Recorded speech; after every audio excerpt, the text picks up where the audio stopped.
नमस्कार दोस्तों, डेट है आज की 5 सितंबर 2022 और स्वागत है आपका एडिटोरियल डिस्कशन में। आज देखो 3 इश्यूज डिटेल से डिस्कस करेंगे। सबसे पहले रियल एस्टेट से संबंधित इशू। देखो सुपरटेक के द्वारा बनाए गए जो 2 ट्विन टावर तो उड़ा दिए, लेकिन क्या इससे रियल एस्टेट सेक्टर में जो करप्शन मौजूद है वो खत्म हो जाएगा? डिस्कस करेंगे रियल एस्टेट से संबंधित आर्टिकल में, जो कॉम्प्रिहेंसिव ढंग से हम डिस्कस करेंगे। 2-3 आर्टिकल्स का कंपाइलेशन है। उसके बाद next article India Bangladesh relations. Sheikh Hasina Bangladesh की पीएम है, आज से भारत की यात्रा पर आ रही हैं। नेक्स्ट है age of consent. Discussion start करें उससे पहले आप सबको हैप्पी टीचर्स डे। आज टीचर्स डे है, मौका है आज टीचिंग के प्रोफेशन को सेलिब्रेट करने का। चलिए डिस्कशन स्टार्ट करते हैं। First important article real estate में मौजूद इश्यूज से संबंधित है। आप जीएस पेपर 3 के इस टॉपिक से आर्टिकल को रिलेट कर सकते हो। क्या कंटेस्ट है? देखो नोएडा में ना ये जो ट्विन टावर्स थे इनको तो डिस्ट्रॉय कर दिया गया सुप्रीम कोर्ट के आदेश के बाद, लेकिन जिस प्रकार से मीडिया में चर्चा हुई इन टावर्स को गिराने की, यूं लगा जैसे किस प्रकार से टावर्स को गिराया जा रहा है सिनेमैटिक ढंग से, इस चीज पर ज्यादा जोर गया मीडिया का। देखो ये टावर्स करप्शन की बुनियाद पर बनाए गए थे, बट ये सिर्फ एक सिम्टम है। इन टावर के गिराए जाने से रियल एस्टेट में मौजूद जो सारे इश्यूज हैं वो तो नहीं खत्म हो गए ना, नहीं। लेकिन मीडिया तो जैसे ऐसे मान के चल रहा है कि इन टावर्स को गिराए जाने के बाद में रियल एस्टेट से करप्शन जो है वो खत्म हो गया है, इरेगुलरिटीज जो हैं खत्म हो गई हैं। ये सिर्फ एक सिम्टम था। तो हमेशा की तरह हमारे देश में ना सही इश्यूज पर चर्चा नहीं होती। बात करें इन पर्टिकुलर टावर्स की, सबसे पहले 2014 में इलाहाबाद हाईकोर्ट ने कहा था इन टावर्स को गिरा दिया जाए, क्योंकि इन टावर्स को देखो बिल्डिंग और सिटी प्लानिंग नॉर्म्स का वायलेशन करके बनाया गया है। बाद में 2021 में इलाहाबाद हाईकोर्ट के जजमेंट को अपहेल्ड किया गया सुप्रीम कोर्ट ने और कहा इन टावर्स को गिरा दिया जाए। एक साल का समय लगा प्लानिंग करने में, कैसे इन टावर्स को गिराया जाए, और तैयारियां करने में 1 साल का वक्त लग गया। बट देखो जिस प्रकार से इन टावर्स को इलीगल ढंग से बनाया गया ना, साफ पता लगता है government officials, political leaders, builders के बीच में किस प्रकार से नेक्सस देखने को मिलता है, मिली भगत देखने को मिलती है, जिसकी सहायता से तमाम नॉर्म्स को वायलेट करते हुए इस प्रकार की बिल्डिंग्स खरीद कर दी जाती है ज़्यादा से ज़्यादा मुनाफा कमाने के लिए। इन सब चीज़ों को रोकने के लिए 2016 में ना एक एक्ट आया था, real estate regulation and development act. अब देखो एक्ट को वैसे तो इंप्लीमेंट हुए 6 साल पूरे हो चुके हैं, कुछ पॉजिटिव इंपैक्ट भी सामने आया है, बट अभी भी देखो रियल एस्टेट सेक्टर में बहुत सारे इश्यूज मौजूद हैं जिनको एड्रेस करना जरूरी है। सबसे पहले तो रियल एस्टेट सेक्टर के बारे में कुछ फैक्ट्स हम डिस्कस करते हैं जो कि आंसर्स में आप इस्तेमाल कर सकते हो। रियल एस्टेट सेक्टर दुनिया का सबसे ज़्यादा रिकॉग्नाइज सेक्टर्स में से एक है। इसके 4 सब सेक्टर्स हैं, जैसे हाउसिंग, रिटेल, हॉस्पिटैलिटी, कॉमर्शियल। ये 4 सब सेक्टर्स हैं रियल एस्टेट में। और इंडिया में रियल एस्टेट सेक्टर वो सेक्टर है जो दूसरे नंबर पे सबसे ज़्यादा एम्प्लॉयमेंट जनरेट करता है एग्रीकल्चर के बाद में। नीति आयोग का डेटा है, डेटा के अनुसार 2017 में रियल एस्टेट की जो मार्केट थी वो थी $120 बिलियन। 2025 आते आते ये हो जाएगी $650 बिलियन, और 2030 आते आते 1 ट्रिलियन की मार्केट हो जाएगी रियल एस्टेट सेक्टर की। और 2025 आते आते देश की जीडीपी में ये कंट्रीब्यूट करेगा 13%। रियल एस्टेट सेक्टर का इस गति से ग्रो होने का मेजर रीजन है अर्बनाइजेशन। अब चूंकि देखो ज़्यादा से ज़्यादा लोग गांव छोड़कर शहरों में रहना चाहते हैं, यानी अर्बनाइजेशन काफ़ी तेज़ी से हो रहा है, तो ज़्यादा होम्स की आवश्यकता है शहरों में। Economic times housing finance summit के अनुसार अभी देखो अर्बन एरियाज में टोटल 10 मिलियन हाउसेस की कमी है। 10 मिलियन मतलब 1 करोड़। 2030 आते आते अर्बन एरियाज में यानी शहरों में 25 मिलियन हाउसिंग यूनिट्स की रिक्वायरमेंट होगी।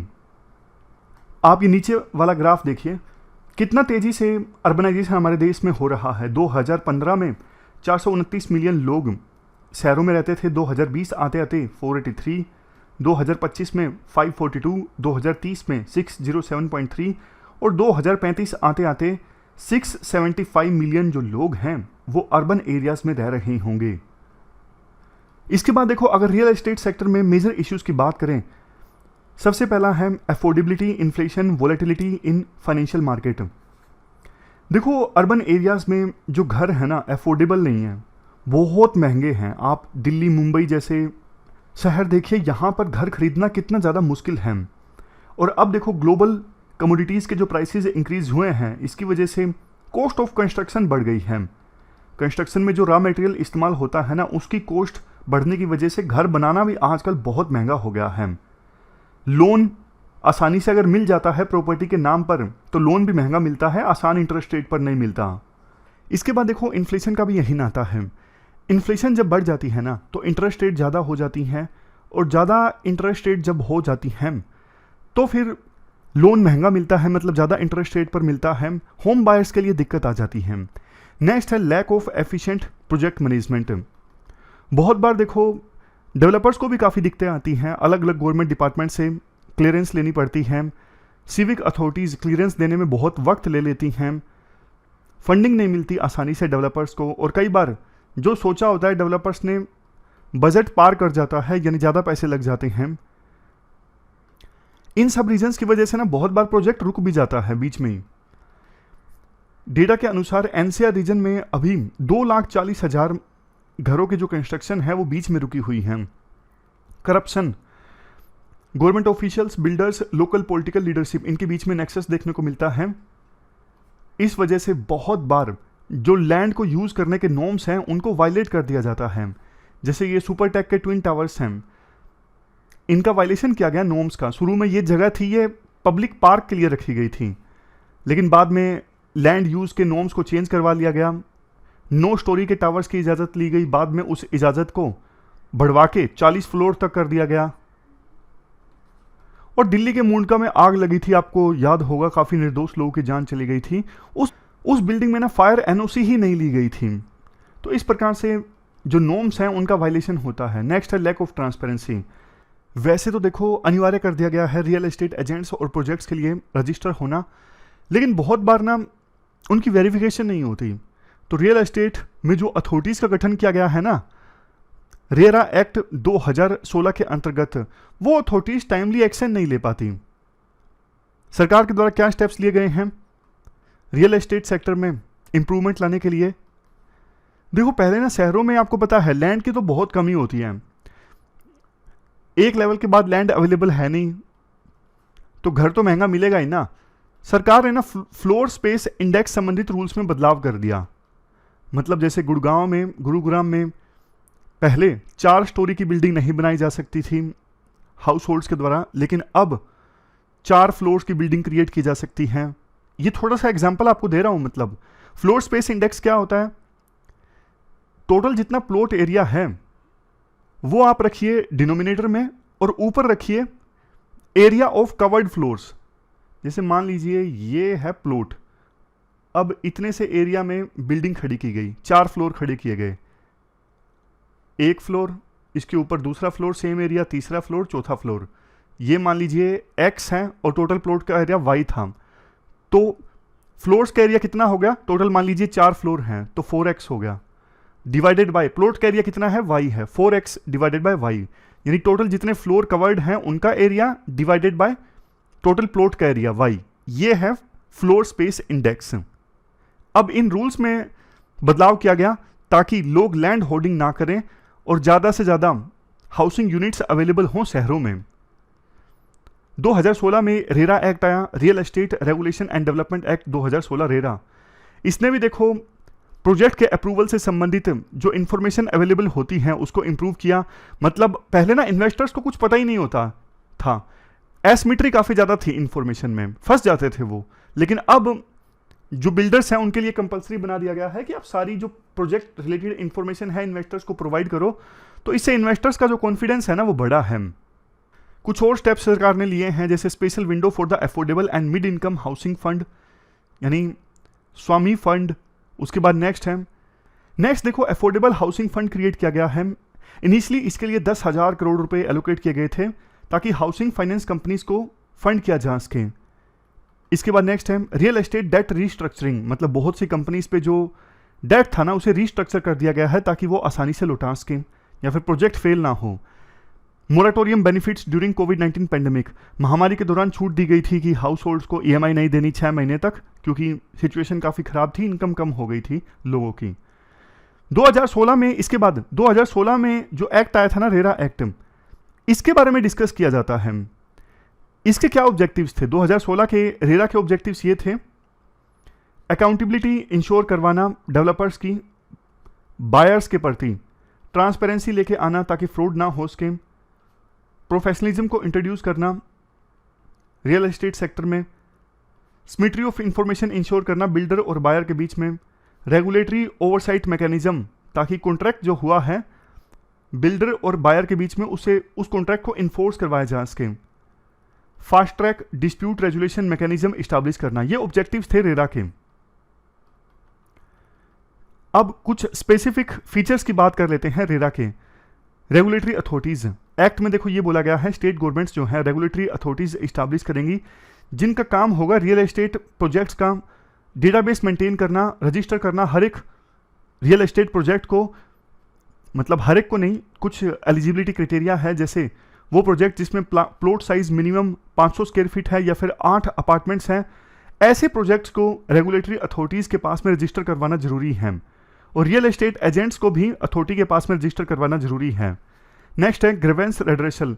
रेगुलेटरी अथॉरिटीज के पास में पावर होगी बायर्स के ग्रीवेंसेस को एड्रेस करने की। अगर बायर्स जो हैं वो इन रेगुलेटरी अथॉरिटीज के सॉल्यूशन से सेटिस्फाई नहीं है तो वो अपीलेट ट्रिब्यूनल में फिर से अपील फाइल कर सकते हैं। इसके बाद नेक्स्ट पॉइंट पिनल प्रोविजंस से संबंधित है। अथॉरिटीज देखो शोकास नोटिस इशू कर सकती हैं डेवलपर्स को, ब्रोकर्स को, प्रमोटर्स को, अगर रीरा के अंदर प्रोविजंस का वायलेशन होता है। अगर वो अपने एक्ट को जस्टिफाई नहीं कर पाते हैं ना तो उनके खिलाफ फाइन लगाया जा सकता है। इसके अलावा अगर रेगुलेटरी अथॉरिटीज और अपीलेट ट्रिब्यूनल्स के ऑर्डर्स को वायलेट किया जाता है तो 3 साल की सजा भी हो सकती है डेवलपर को और 1 साल तक की सजा हो सकती है एजेंट और बायर को। नेक्स्ट एक प्रोविजन ये काफी इंपॉर्टेंट है, कोई प्रोजेक्ट चल रहा है मान लीजिए, अब प्रोजेक्ट में बुकिंग तो आपको पता है पहले से स्टार्ट हो जाती है, तो बायर्स ने जो बुकिंग किए हैं ना 70% वो पैसा है ना अलग से एक डेडिकेटेड अकाउंट में रखना होता है बायर्स को, जो इसी प्रोजेक्ट के लिए स्पेशली बनाया गया है। डिपॉजिटेड मनी को ना सिर्फ उसी प्रोजेक्ट के लिए इस्तेमाल किया जा सकता है, समझ गए? मतलब बायर से टोटल जितना पैसा इकट्ठा किया है ना 70% रखना है एक डेडिकेटेड अकाउंट में जो स्पेशली उसी प्रोजेक्ट के लिए बनाया गया है और डिपॉजिटेड मनी को यूज किया जा सकता है सिर्फ उसी प्रोजेक्ट की कंस्ट्रक्शन के लिए। पहले क्या हुआ करता था, बिल्डर लोग ना एक ही समय में काफी प्रोजेक्ट चला दिया करते थे, एक प्रोजेक्ट का पैसा जो इकट्ठा किया दूसरे प्रोजेक्ट में लगा दिया करते थे, तो फिर उन पर्टिकुलर जिस प्रोजेक्ट के लिए पैसा इकट्ठा किया गया है वो प्रोजेक्ट फिर डिले हो जाता था क्योंकि उसका पैसा तो किसी दूसरे प्रोजेक्ट के लिए लगाया जा रहा है।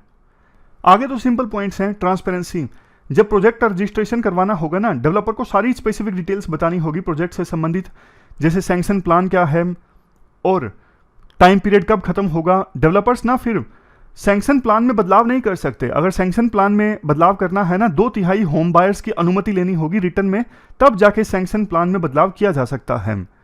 इसके बाद नेक्स्ट है डेवलपर, अगर देखो 5 साल के अंदर अंदर कोई स्ट्रक्चरल डिफेक्ट आ जाता है ना बिल्डिंग में तो उसे रिपेयर करवाना होगा डेवलपर को, और बिल्डर और टोटल जितनी प्रोजेक्ट की कॉस्ट है ना 10% से ज़्यादा डेवलपर्स इकट्ठा नहीं कर सकते होम बायर से। मतलब मान लीजिए टोटल प्रोजेक्ट पे खर्चा आएगा 500 करोड़ रुपए, तो एडवांस में सिर्फ 50 करोड़ रुपए खर्च इकट्ठा किए जा सकते हैं। उसके बाद जैसे जैसे कंस्ट्रक्शन आगे चलेगी, प्रोजेक्ट बढ़ता जाएगा, तब अगली इंस्टॉलमेंट ली जा सकती है। ऐसा नहीं कि सारी रकम पहले ही इकट्ठा कर ली और घर बनाना अभी स्टार्ट भी नहीं किया, बाद में भाग गया डेवलपर, नहीं, ये नहीं चलेगा। लास्ट में देखो राइटर ये बोलते हैं रेरा का जो इम्पैक्ट है ना अभी पूरी तरह से पता नहीं लगा है, क्योंकि ना एक प्रोजेक्ट को कंप्लीट होने में बहुत समय लग जाता है, 10 15 साल लग जाते हैं। रेरा को आए अभी सिर्फ 6 साल हुए हैं, तो टाइम लगेगा। 2016 में जो रेरा आया था ना इसका कितना पॉजिटिव इम्पैक्ट देखने को मिला, लेकिन जो डेटा है ना उससे तो ये पता लगता है कि थोड़ा बहुत फर्क तो देखो देखने को मिला ही है। जैसे नोएडा में गौतम बुद्ध नगर में एक प्रोजेक्ट चल रहा था, बहुत डिले हो रहा था, तो UP real estate regulatory authority ने बीच में इंटरवेंशन किया और प्रोजेक्ट जल्दी कंप्लीट हो गया UP real estate regulatory authority के इंटरवेंशन करने के बाद। आगे देखो इंडिया के रियल एस्टेट सेक्टर में ना स्कोप बहुत ज़्यादा है, अब ये मार्केट भी धीरे धीरे ना थोड़ी फॉर्मलाइज होती जा रही है। शहरों में आप देखोगे बड़े बड़े जो कंपनीज हैं जैसे टाटा, गोदरेज तो हालांकि 1990 से ही है, मतलब बहुत सारे कॉर्पोरेट ग्रुप्स जो है ना वो रियल एस्टेट सेक्टर में आ रही हैं, तो ये जो सेक्टर है वो भी थोड़ा थोड़ा शहरों में फॉर्मलाइज हो रहा है, जो कि एक अच्छी चीज़ है। क्योंकि जब ये बड़े बड़े कॉर्पोरेट ग्रुप इस सेक्टर में आने लगेंगे ना और ज़्यादा, तो फिर फ्रॉड करप्शन कुछ हद तक तो देखो कम होता ही है। मतलब इनका ब्रांड होता है, काफ़ी सालों से ये मार्केट में है, ये धोखेबाजी नहीं करते हैं, ये करप्शन करते भी हों लेकिन उतना ज़्यादा नहीं करते हैं। तो इन ब्रांड्स के आने से ना कंपटीशन बढ़ेगा और थोड़ा और फॉर्मल होगा रियल एस्टेट सेक्टर। ये पूरा आर्टिकल हमने डिस्कस किया, चलते हैं आगे। इसके बाद next article India Bangladesh relations से संबंधित है। आप जीएस पेपर 2 के India and it's neighbourhood relations से इस आर्टिकल को रिलेट कर सकते हो। सैयद मुनीर खासरू ने ये आर्टिकल लिखा है। ये वैसे देखो बांग्लादेश के राइटर हैं। कंटेक्स्ट ये है, आज से बांग्लादेश के जो प्रधानमंत्री है ना शेख हसीना, वो भारत की यात्रा पर आ रही हैं। तो उनकी ये जो विजिट है ना काफ़ी ज़्यादा इम्पोर्टेंट है।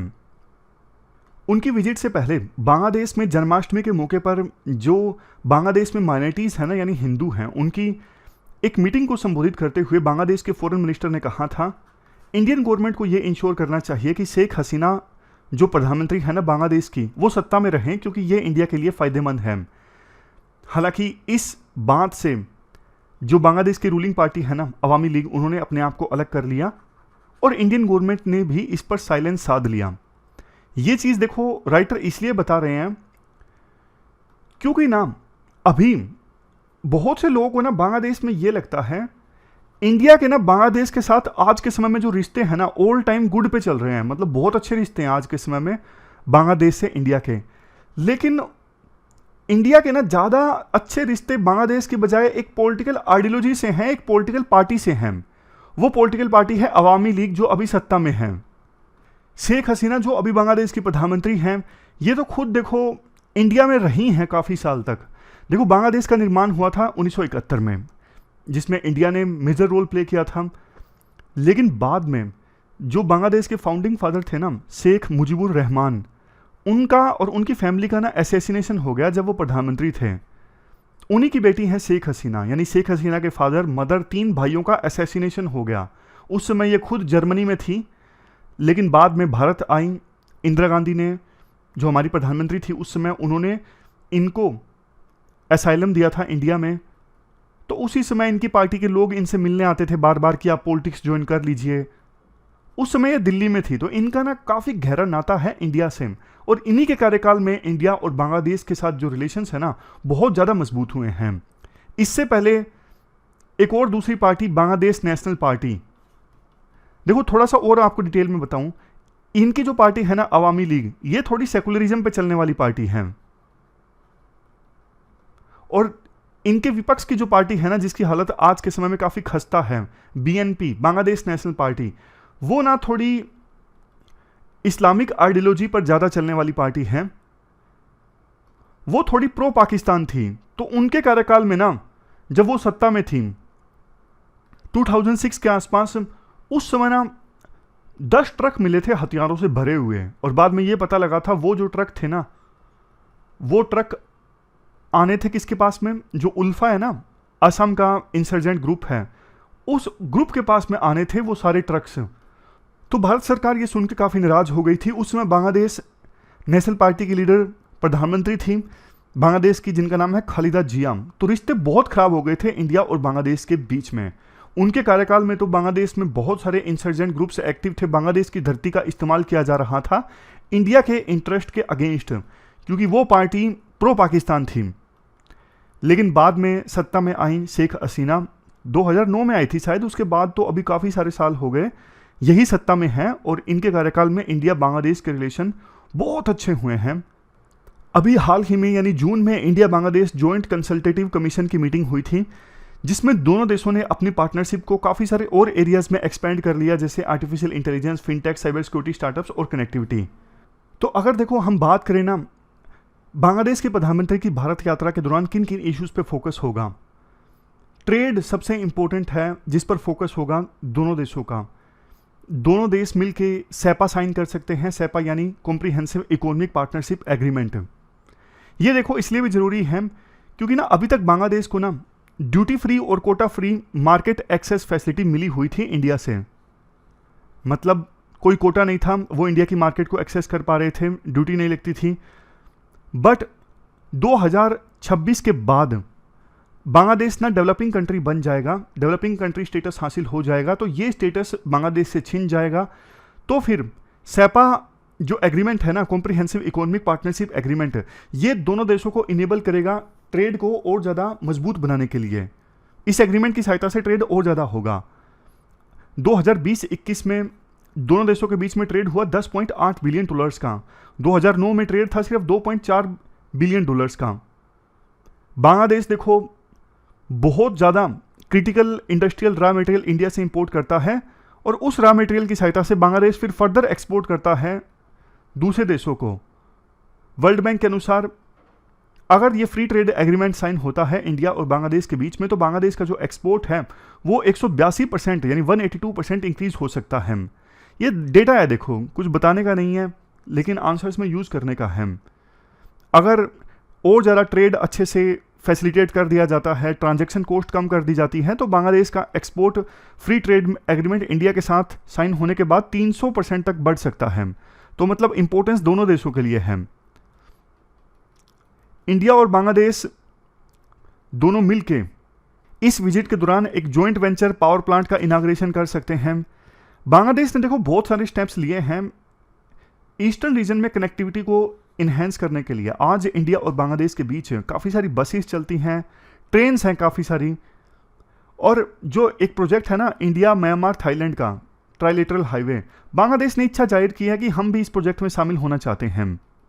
वैसे वाटरवे ट्रेड और ज़्यादा इंक्रीज होगा इंडिया और बांग्लादेश के बीच आने वाले समय में, क्योंकि बांग्लादेश के जो पोर्ट्स हैं ना मोंगला और चिटागोंग, ये अब इंडिया यूज़ कर सकेगा। इंडिया ने भी बांग्लादेश को बोला है कि आप अपने एक्सपोर्ट्स को ना मलेशिया और सिंगापुर के पोर्ट्स पर डाइवर्ट करने के बजाय इंडिया के पोर्ट्स पर डाइवर्ट कीजिए। तो कनेक्टिविटी अगर दोनों देशों के बीच में बढ़ती है तो इससे दोनों देशों को फायदा होगा। इसके बाद एक इशू है तीस्ता का। 1947 के बाद से ही तीस्ता रिवर के बंटवारे को लेकर इशू चल रहा है इंडिया और बांग्लादेश के बीच में। बांग्लादेश तीस्ता रिवर से ज़्यादा पानी चाहता है। वेस्ट बंगाल का तर्क ये है कि देखो जिन जिलों से तीस्ता रिवर होकर गुजरती है ना, वहाँ पे पानी की कमी हो जाएगी, फार्मर्स को नुकसान होगा अगर हम आपको ज़्यादा पानी देते हैं। बांग्लादेश ये कहता है टोटल हमारे जितना क्रॉप्ड एरिया है ना पूरे बांग्लादेश में, उसका ना 14% तो तीस्ता के फ्लड प्लेन में आता है। तीस्ता का फ्लड प्लेन्स टोटल पॉपुलेशन का 7.3% पॉपुलेशन को डायरेक्ट लाइवलीहुड अपॉर्चुनिटीज प्रोवाइड करता है। तो ये इशू काफ़ी ज़्यादा इमोशनल है बांग्लादेश के लिए। तो अब बांग्लादेश की प्रधानमंत्री इंडिया की यात्रा पर आ रही हैं, उम्मीद ये है कम से कम एक मेजर रिवर एग्रीमेंट तो साइन होगा। देखो वैसे 2015 में इंडिया और बांग्लादेश के बीच लैंड स्वैप एग्रीमेंट साइन हुआ था, मतलब जो एनक्लेव्स थे वो एक्सचेंज कर लिए थे। आज के समय में जैसा हमने शुरुआत में भी डिस्कस किया, सिक्योरिटी सिचुएशन बांग्लादेश बॉर्डर पर काफ़ी इंप्रूव हुई है, लेकिन इलीगल माइग्रेंट्स आज भी बांग्लादेश से आते हैं और बॉर्डर पर फायरिंग हो जाती है काफ़ी बार। बट अब बांग्लादेश की इकोनॉमी काफ़ी तेज़ी से ग्रो कर रही है। बांग्लादेश के एक्सपर्ट्स का कहना है अब पहले इसलिए आया करते थे बांग्लादेश से लोग इंडिया में क्योंकि इंडिया में ज़्यादा अच्छी इकोनॉमिक अपॉर्चुनिटीज़ थी। अब बांग्लादेश काफ़ी तेज़ी से ग्रो कर रहा है, तो अब बहुत कम लोग बांग्लादेश से इंडिया में आते हैं इलीगल माइग्रेंट के तौर पर। सिटीजनशिप अमेंडमेंट एक्ट जब इंडिया में आया तो बहुत सारी ऐसी स्टेटमेंट्स दी गई लीडर्स के द्वारा जैसे बांग्लादेशी दीमक के समान है। तो पता लगा देश में पॉलिटिकल लीडर्स को कि ये चीज़ सही नहीं है, तो फिर आपने ध्यान दिया हो तो जो सिटीजनशिप अमेंडमेंट एक्ट है इस पर भी सरकार पहले काफ़ी अग्रेसिव थी, लेकिन अब स्लो पड़ गई है। अब क्यों पड़ गई है उसके काफ़ी सारे रीज़न हो सकते हैं, लेकिन देखो एक मेजर रीज़न ये भी है कि बांग्लादेश के साथ जो रिश्ते इंप्रूव हुए हैं ना उनको सरकार ख़राब नहीं करना चाहती, इसलिए सिटीजनशिप अमेंडमेंट एक्ट पर थोड़ी स्लो हो गई है। इसके बाद देखो लास्ट में दो चीज़ें हैं, एक तो चाइना बांग्लादेश रिलेशंस। चाइना ना बांग्लादेश के साथ बहुत रिश्ते इंप्रूव करना चाहता है इंडिया का सामना करने के लिए, इंडिया को काउंटर करने के लिए। और आज चाइना जितना हथियारों का एक्सपोर्ट करता है ना, बांग्लादेश को दूसरे नंबर पे सबसे ज़्यादा चाइना हथियार एक्सपोर्ट करता है। बांग्लादेश चाइना की सपोर्ट चाहता है रोहिंग्या रिफ्यूजीज़ के इशू को सोल्व करने में। वैसे एक बात और, चाइना सबसे ज़्यादा हथियारों का एक्सपोर्ट करता है पाकिस्तान को, दूसरे नंबर पे बांग्लादेश को। बांग्लादेश अब ना पाकिस्तान के साथ भी अपने रिश्ते इंप्रूव कर रहे हैं। पहले तो इनके रिश्ते काफ़ी ख़राब थे, क्योंकि एक तो बांग्लादेश पाकिस्तान से ही अलग हुआ है, पाकिस्तान की सेना ने वहाँ पे अत्याचार किया था, बहुत रेप्स हुए थे बांग्लादेश जब स्ट्रगल कर रहा था 1971 से पहले। दूसरा, जो दोषी थे ना उस जिनोसाइड के, जो 1971 में और उससे पहले हुआ, उसके लिए ना दोषियों को सज़ा दिलवाने के लिए एक इंटरनेशनल क्राइम ट्रिब्यूनल का गठन किया गया था। तो इस पर पाकिस्तान के पॉलिटिशियंस ने कुछ ऐसे कमेंट्स किए जिससे बांग्लादेश और नाराज़ हो गया पाकिस्तान से, लेकिन अब इन दोनों के रिश्ते ठीक हो रहे हैं, जो इंडिया के लिए चिंता की बात है। लास्ट में राइटर वो वही बोलते हैं, देखो आज ये बात सच है कि इंडिया और बांग्लादेश के रिलेशंस काफ़ी अच्छे हैं, लेकिन ना वो एक पॉलिटिकल आइडियोलॉजी, जैसे अवामी लीग अभी सेकुलरिज्म फॉलो कर रही है वहाँ पर, और एक पॉलिटिकल पार्टी अवामी लीग के साथ इंडिया के रिश्ते अच्छे हैं, तो रिश्ते अच्छे हैं। जबकि ना रिश्ते ऐसे होने चाहिए इंडिया और बांग्लादेश के बीच में, कोई भी पॉलिटिकल पार्टी आए, कोई भी प्रधानमंत्री बने, इंडिया के साथ रिश्ते अच्छे होने चाहिए, ये सिचुएशन होनी चाहिए। आज ना बांग्लादेश में बहुत से लोगों को ये लगता है कि शेख हसीना जो बांग्लादेश की पीएम है ना, इन्होंने इंडिया के लिए बहुत कुछ किया है, लेकिन इंडिया ज़्यादा कुछ कर नहीं पाया है बांग्लादेश के लिए इनके कार्यकाल में। तो ये फीलिंग जो है ना वो ख़त्म होनी चाहिए। बांग्लादेश के जो लोग हैं ना, उनमें भी इंडिया के प्रति एक सॉफ्ट पावर डेवलप होनी चाहिए ज़्यादा से ज़्यादा, तब फिर वो सिचुएशन आ जाएगी। कोई भी प्रधानमंत्री बनता है, कोई भी पार्टी सत्ता में आती है, इंडिया के साथ रिलेशंस अच्छे ही रहेंगे। तो ये पूरा आर्टिकल हमने डिस्कस किया इंडिया बांग्लादेश रिलेशंस से संबंधित। इसके बाद नेक्स्ट आर्टिकल है changing the age of consent. आप जीएस पेपर 2 के इस टॉपिक से आर्टिकल को रिलेट कर सकते हो। देखो आज के समय में ना पोक्सो एक्ट 2012 में एक प्रोविजन है, अगर कोई गर्ल जिसकी एज 18 से कम है, अब उस लड़की के साथ में कोई सेक्सुअल इंटरकोर्स इस्टेब्लिश करता है ना, अब बेशक कोई लड़का हो, उसकी एज 18 से कम हो या फिर 18 से ज़्यादा हो, समझ गए, मैं आपको एग्जांपल देके बताता हूँ। अगर लड़की की एज 17 है और लड़के की एज 20 हो या फिर 22 हो, 20 हुआ तो लड़का माइनर हुआ ना, और 22 हुआ तो लड़का मेजर हो गया, कोई फर्क नहीं पड़ता। लड़की की उम्र अगर कम है ना 18 से, यानी लड़की माइनर है और उसके साथ में सेक्सुअल इंटरकोर्स इस्टेब्लिश किया जाता है, बेशक कंसेंट के साथ किया गया हो, तो वो रेप ही कहलाएगा। मतलब लड़की की एज 18 से कम है ना, तो कंसेंट का कोई मतलब नहीं बनता है, कंसेंट ली गई है या फिर नहीं ली गई है, और किसके द्वारा ये किया गया है सेक्सुअल इंटरकोर्स, चाहे उस लड़के की एज 21 से कम हो, क्योंकि लड़का तो 21 में मेजर बनता है ना 21 के बाद, तो 21 से कम हो या फिर 21 से ज़्यादा हो, कोई फर्क नहीं पड़ता। अगर लड़की की एज 18 से कम है ना, लड़की माइनर है, तो उसे रेप माना जाएगा। ऐसा प्रोविजन है पोक्सो एक्ट 2012 में। मतलब लड़की की एज अगर 18 से कम है तो कंसेंट इररिलेवेंट हो जाती है, कंसेंट का कोई मतलब नहीं है। बट देखो राइटर के अनुसार ना इसकी वजह से बहुत सारे इश्यूज सामने आ रही हैं। इश्यूज ऐसे ऐसे सामने आते हैं, काफ़ी बार तो देखो अब जल्दी शादी हो जाती है, गलत है, चाइल्ड मैरिज नहीं हो सकती लेकिन हो जाती है। अब बहुत बार 17 की उम्र में लड़की प्रेग्नेंट हो जाती है, शादी के बाद में उसे हॉस्पिटल ले जाया जाता है। हॉस्पिटल वालों को पोक्सो एक्ट के प्रोविजंस के अनुसार पुलिस को बताना पड़ता है कि लड़की प्रेग्नेंट है और एज 18 से कम है, तो फिर केस दर्ज होता है हस्बैंड के अगेंस्ट, शादी खतरे में आ जाती है। मामला जब कोर्ट में पहुंचता है तो लड़की के पेरेंट्स सब लोग जज से गुहार लगाते हैं कि देखो हमारी शादी सब कुछ तबाह हो जाएगा अगर केस दर्ज होता है।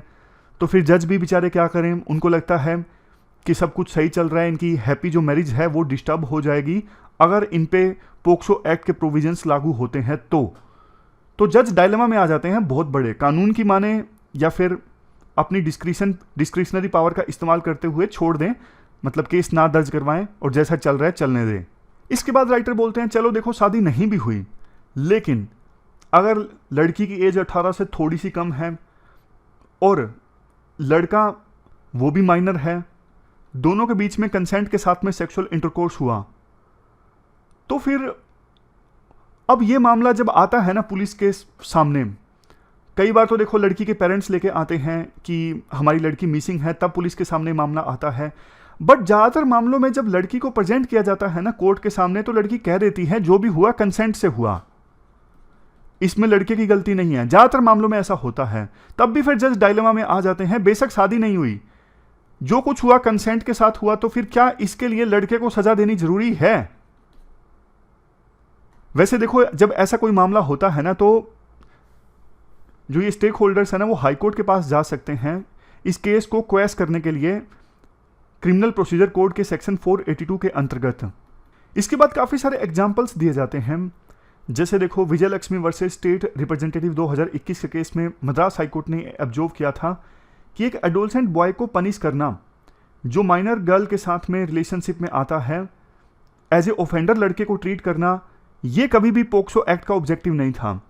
राजकुमार versus state of Himachal Pradesh case में 2021 में हिमाचल प्रदेश हाईकोर्ट ने भी यही कहा, अगर माइनर गर्ल जिसकी शादी हो गई है और उसके खिलाफ केस दर्ज हो गया है पोक्सो एक्ट के तहत, क्योंकि जब उसकी शादी हुई उसकी एज 18 से कम थी और बाद में डिलीवरी के लिए हॉस्पिटल में आई, तो कायदे से हॉस्पिटल वालों ने पुलिस को बताया, पुलिस ने केस दर्ज कर लिया।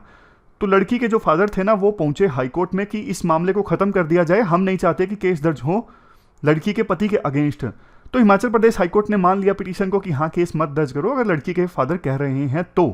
मतलब साफ है कि कई सारी हाईकोर्ट्स ने ना माना है इस चीज को कि इस प्रोविजन में ना थोड़ी एनोमली है, इसे रेक्टिफाई करना जरूरी है। एथिक्स में कई बार लिखते हैं ना, जो लॉ है ना वो रियलिटी को सूट नहीं कर रहा है, तो लॉज ऐसे होने चाहिए रियलिटी के अनुसार। तो यहां पे कानून में बदलाव करने की आवश्यकता है। ये थी हमारी आज की डिस्कशन। आज हमने 3 इश्यूज को डिटेल से डिस्कस किया। Thank you very much for discussion.